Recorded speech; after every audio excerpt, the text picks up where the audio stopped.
In this lesson, we're going to talk about proportions and similar figures. So let's get started right away in box number 1. We're going to talk about definitions and something that's very important. The first thing is, we'll start with the definition. Similar figures have the same shape, but not necessarily the same size.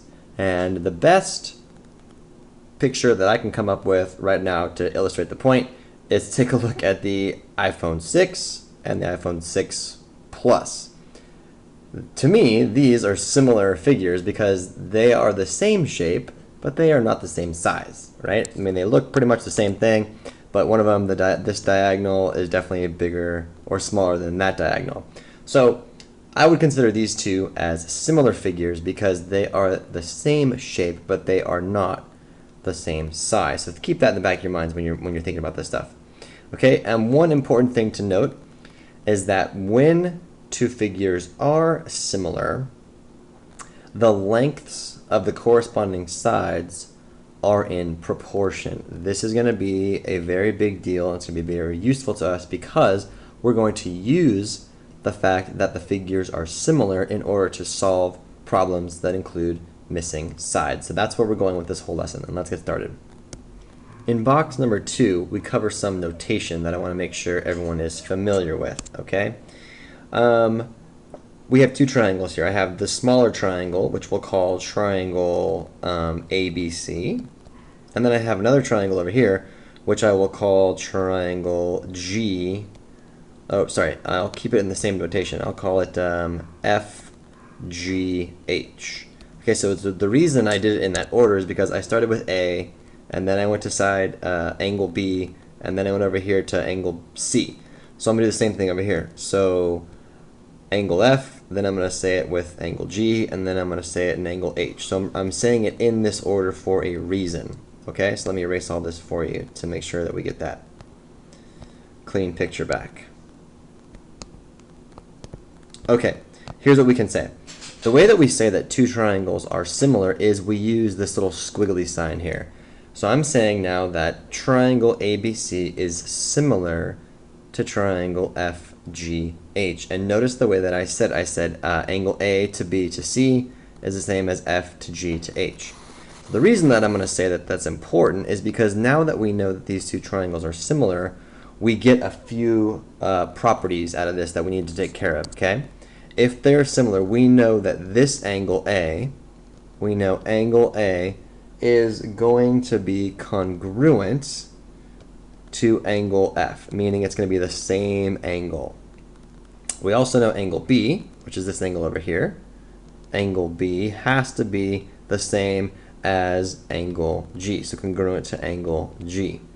And you probably figured it out that angle C, this one, angle C has to be congruent to angle H. This is what we mean by corresponding sides and corresponding angles. So angle A corresponds to angle F in triangle and the bigger triangle. Angle B corresponds to angle G, and angle C corresponds to angle H. In addition to this information, we also get the following proportions that we need to make sure we cover. We can say that the side length A to B is in proportion to side length F to G. So we're saying that this side length, which is 8, is in proportion to that side length, which is 20. So 8 to 20. And that has to be equal to the side length of A to C, which is this one, A to C, and that has to be proportion to FH. And similarly, for the end, we can say that BC, BC has to be in proportion to GH, if we're given the fact that the two triangles are similar. So we need to know that as we move forward. Box number 3 is an example. Here's what it says. What is the length of side DE given triangle ABC is similar to triangle DEF? Okay, so we are looking for side DE. So we are looking for this side right there. Okay? We have to use the fact that these are similar and use proportions to figure this out.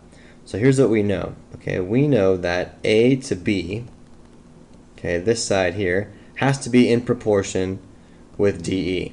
And that ratio has to be equal to side length BC, and that has to be in proportion to side length EF. So notice I'm choosing the ones that I know here, okay? That's what I'm looking for. So let me fill in. What can I fill in now? Side length AB is worth 10, so 10 to side length DE, which is the thing that we're looking for, has to be equal to side length BC, which is 16, over EF, which is worth 12. So now this is a proportion. I've got my two ratios set equal to each other, so I can solve this. I can use the cross product property. So if I multiply both sides by 12, or I could do the cross product and say 12 times 10 has to be DE times 16. So DE times 16 has to be equal to 10 times 12.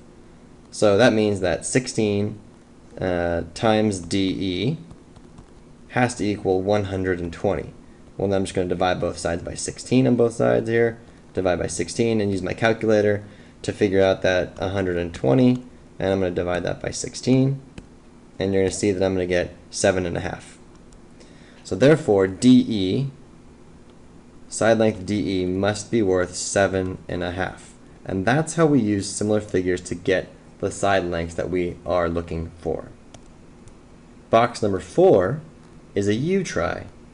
It is the exact same picture, except now I am asking you to solve for the side length of AC. Right there. What is the length of AC given the fact that the two triangles are similar? Okay, hopefully you got the right answer, but if not, then take a look at how I set this up.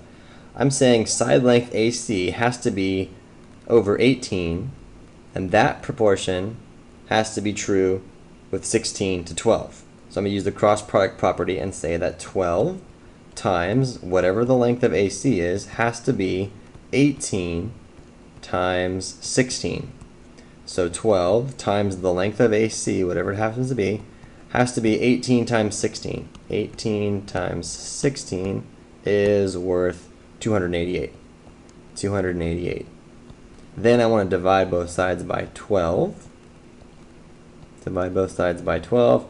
To get that side length AC is now equal to, in my calculator, I can just divide by 12, and the calculator will give me the answer of 24.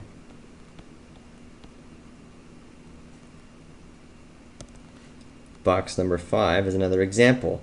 This example is called indirect measurement. The question is asking how tall is the building.